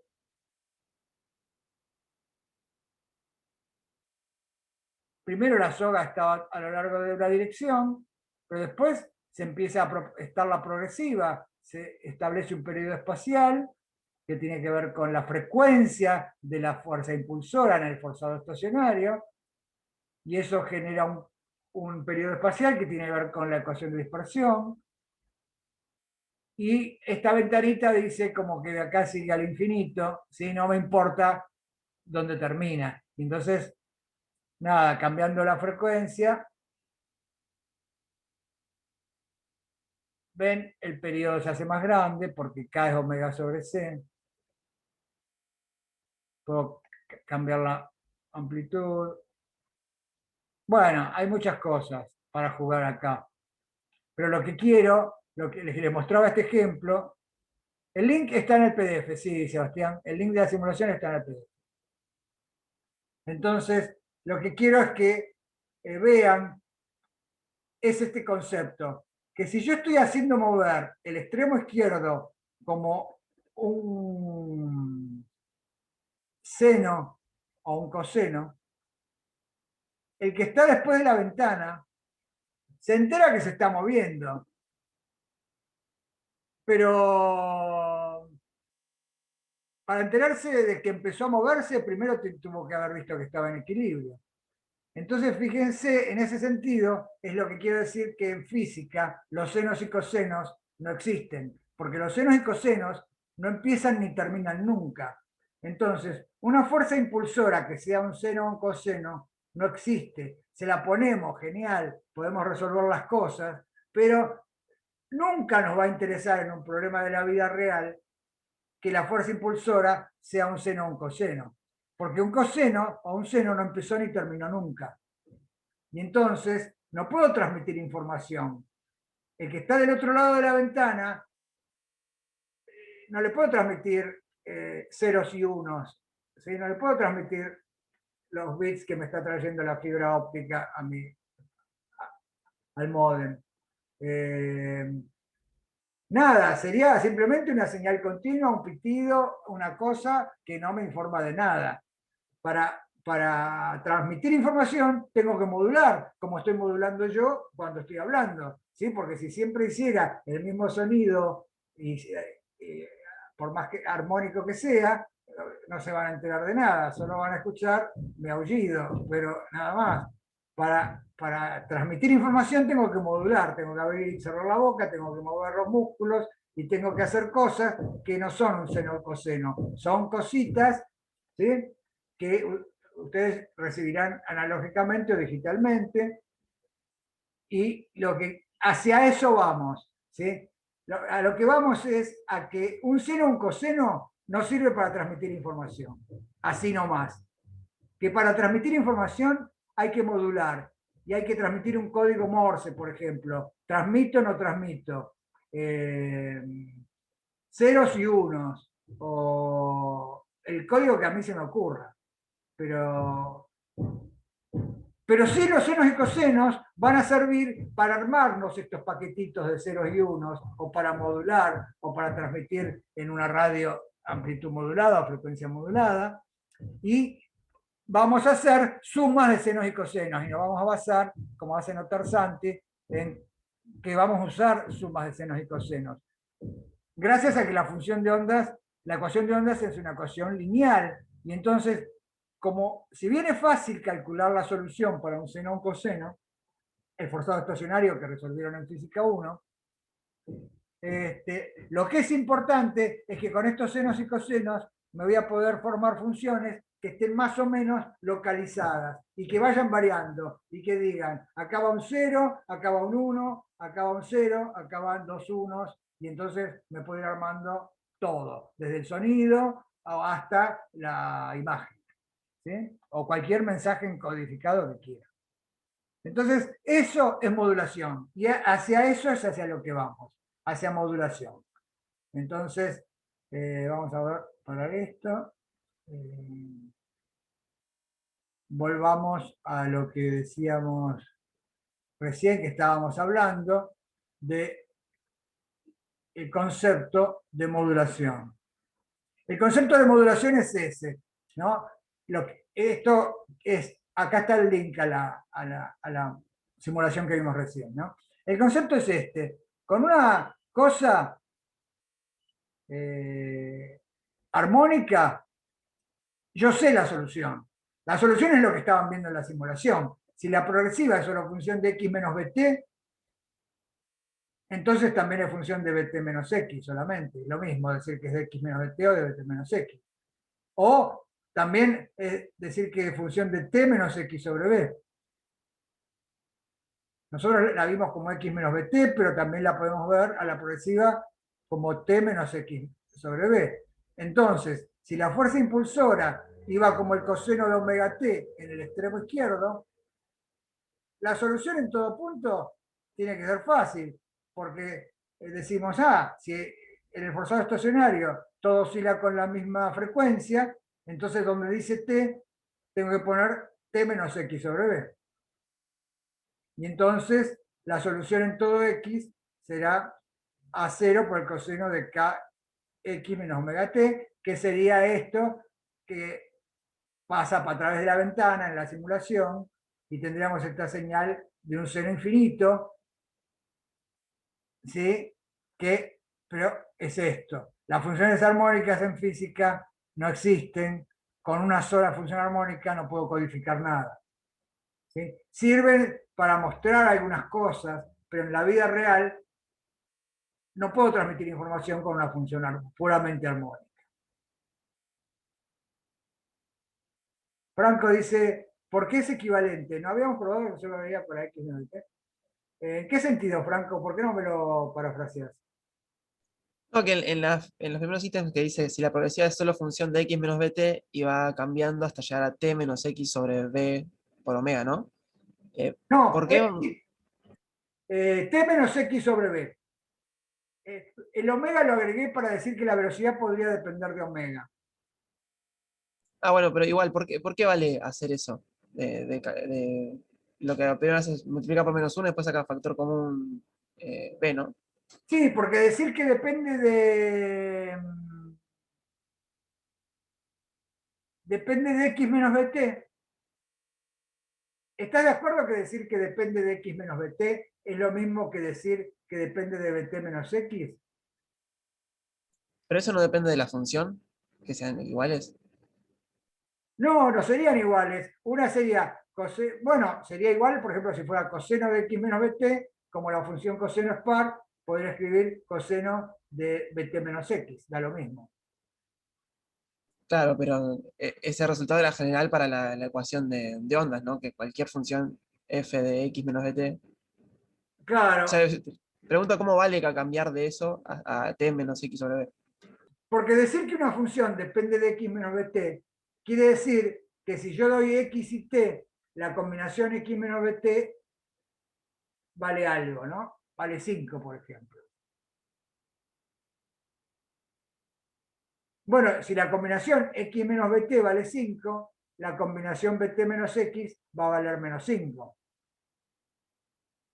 Y no importa que yo diga, es,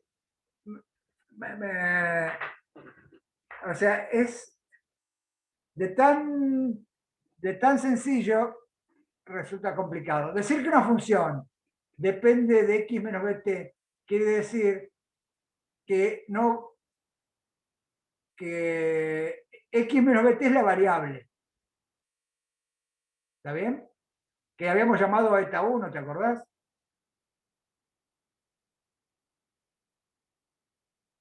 Perdón, sí me acuerdo.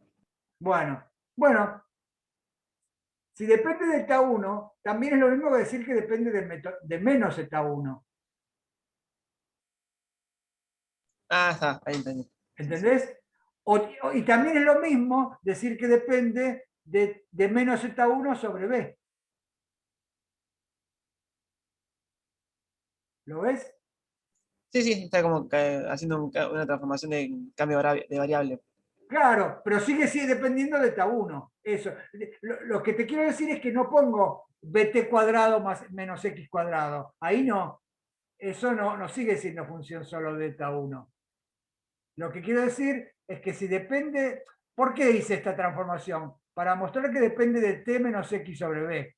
Porque cuando tengo una función armónica en el comienzo, que es el coseno de omega t, entonces digo, pero si solo depende de t menos x sobre b, no tengo que resolver nada, porque entonces quiere decir que la progresiva es reemplazando acá donde dice t, que esto valía para x igual a 0, ahora reemplazo t menos x sobre b, y entonces me queda omega t menos omega sobre b, que es k por x. Y entonces tengo esto que salía en la animación, que era la función coseno o seno, que no empezaba ni terminaba nunca. ¿Sí?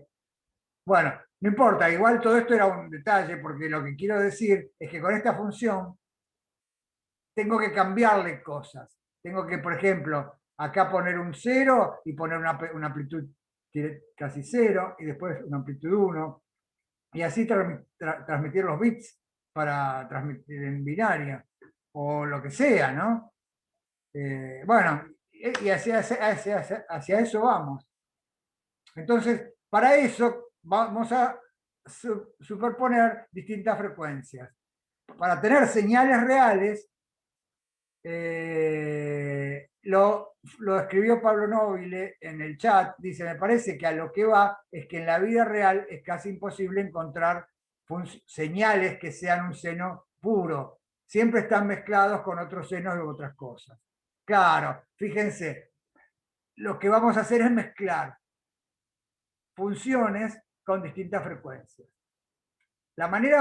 El ejemplo más sencillo de modulación es lo de frecuencias muy parecidas, que ya lo vimos cuando vimos batidos y pulsaciones.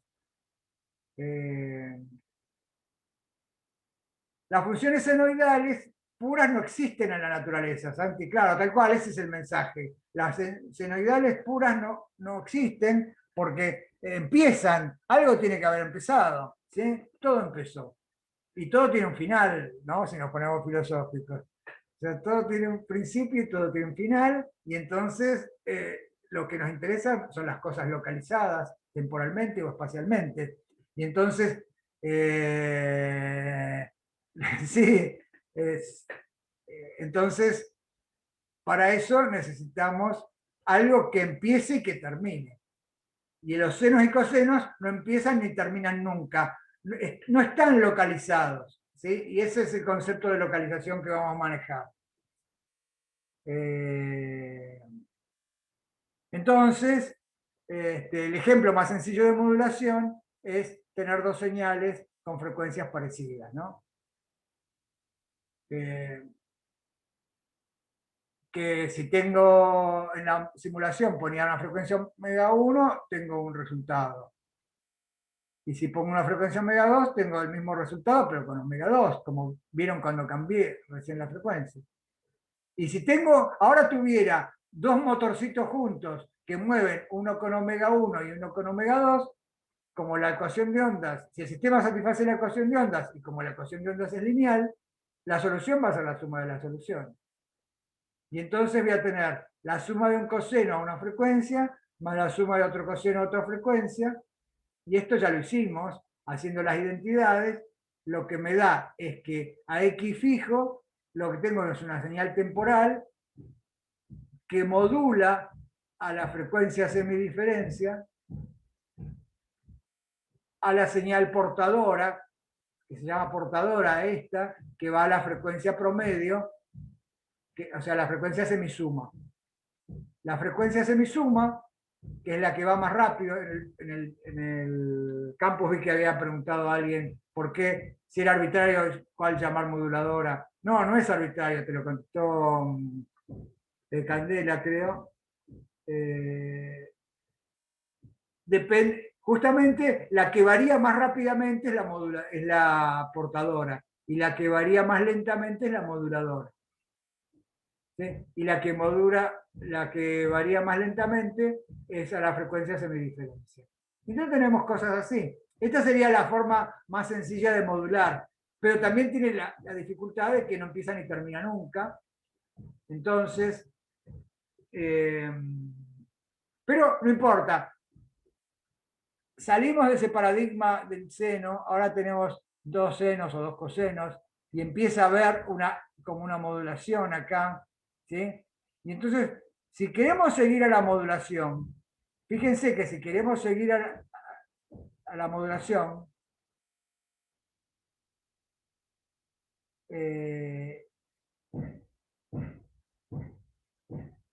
tenemos que seguir a la que va como KMX menos omega MT. O sea, la que va a la frecuencia de la modulación. La moduladora es la más lenta. Esta moduladora es la que va a llevar la información. La otra, el promedio, es la que se llama portadora. Es la que marca el dial de la radio. En cambio, la moduladora es la que me marca, la que me mueve, la que me termina moviendo la membrana del parlante.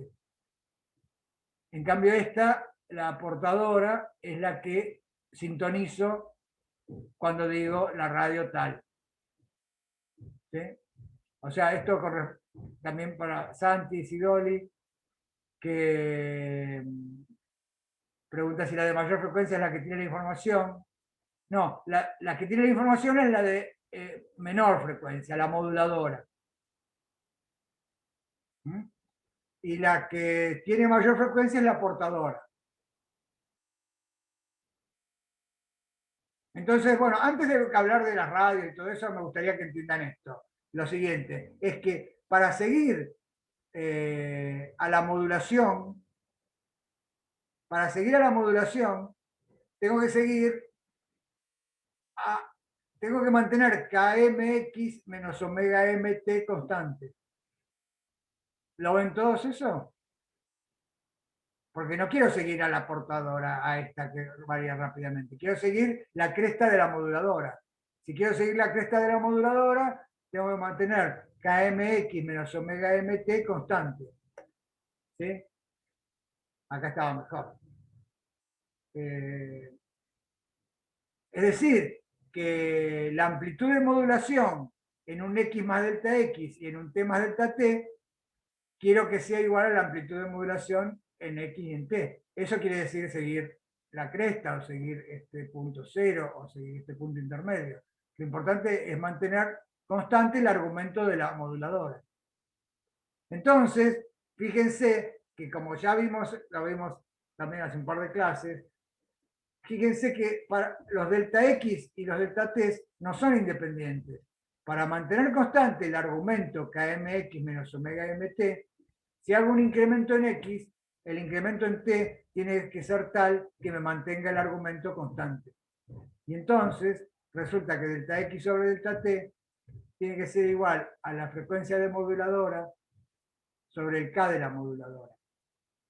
Y como la frecuencia de la moduladora era la semidiferencia y el K de la moduladora también era la semidiferencia por estas identidades trigonométricas que usamos hace un par de clases, fíjense que la velocidad de propagación de la moduladora no es la velocidad que aparece en la ecuación de ondas necesariamente, porque es en el límite es de omega de K.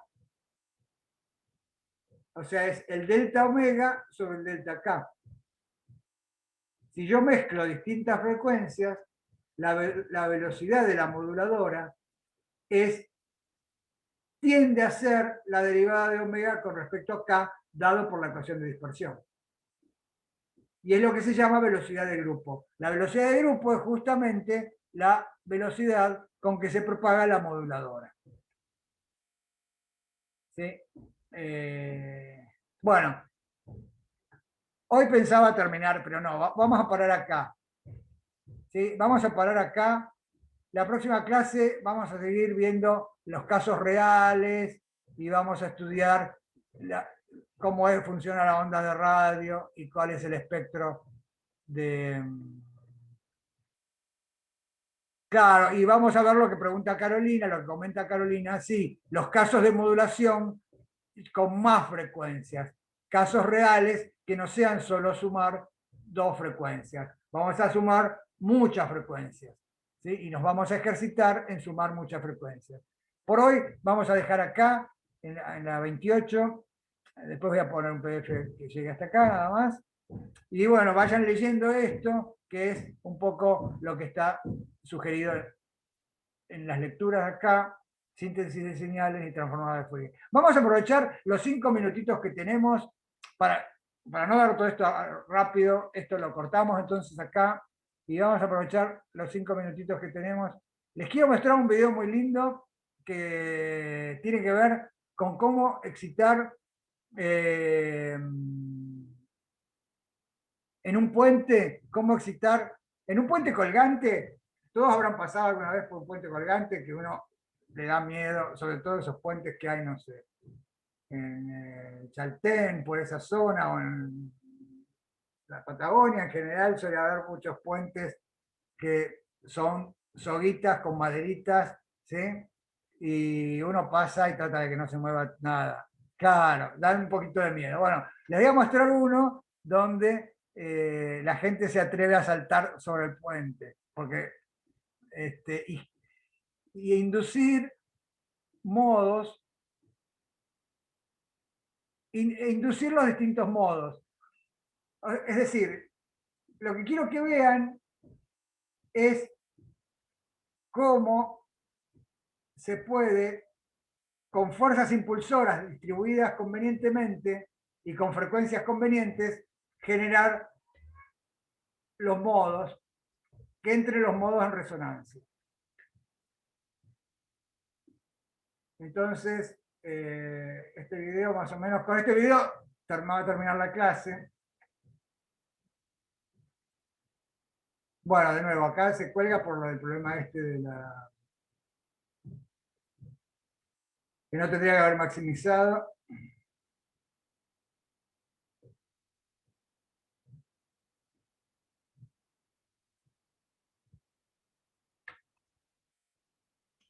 Bueno, sí, no tengo que maximizar, porque hay un problema. Entonces,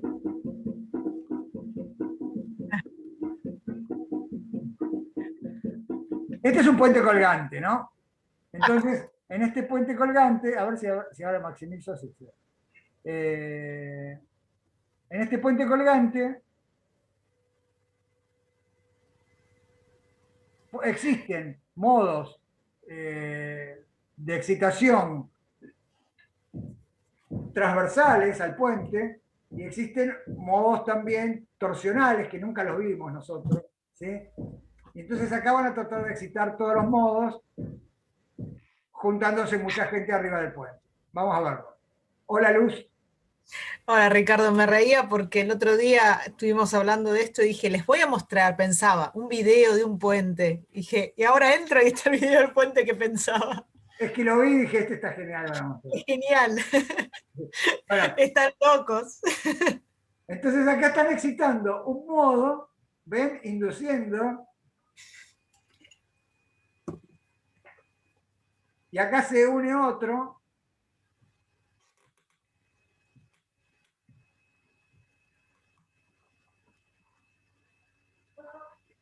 Están absolutamente dementes. Sí.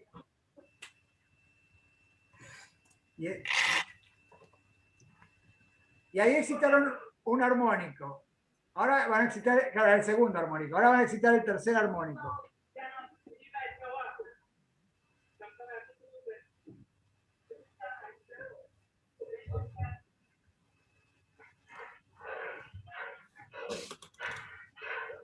Horror.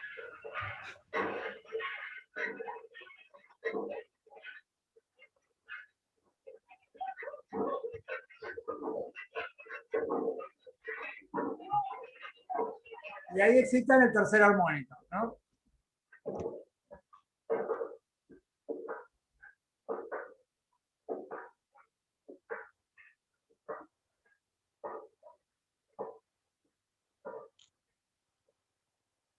Ahora van al cuarto armónico.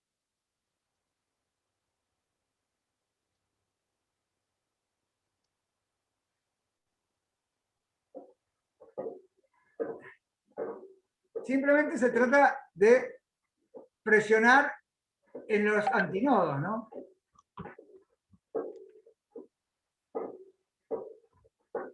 a la frecuencia adecuada también, ¿eh? Noten eso, ¿no? Ahora el quinto armónico.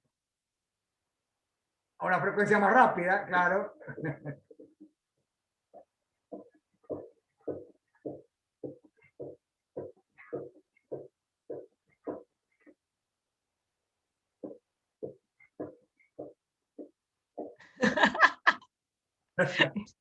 Y ahora van a otro modo que no, los modos que no estudiamos, porque son los modos torsionales.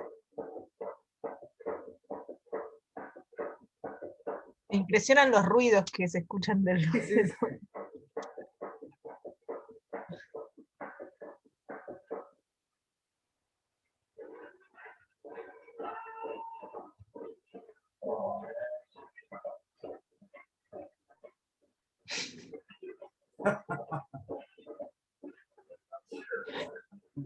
Bestial, bestial. Y ahora van a existir otro modo que son los transversales, ¿eh? Ya no son los torsionales, sino los transversales. Los otros transversales. Los otros transversales, claro. Los transversales perpendiculares.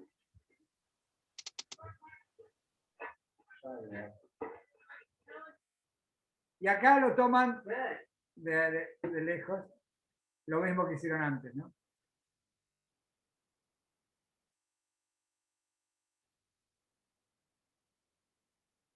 Ahora aquí.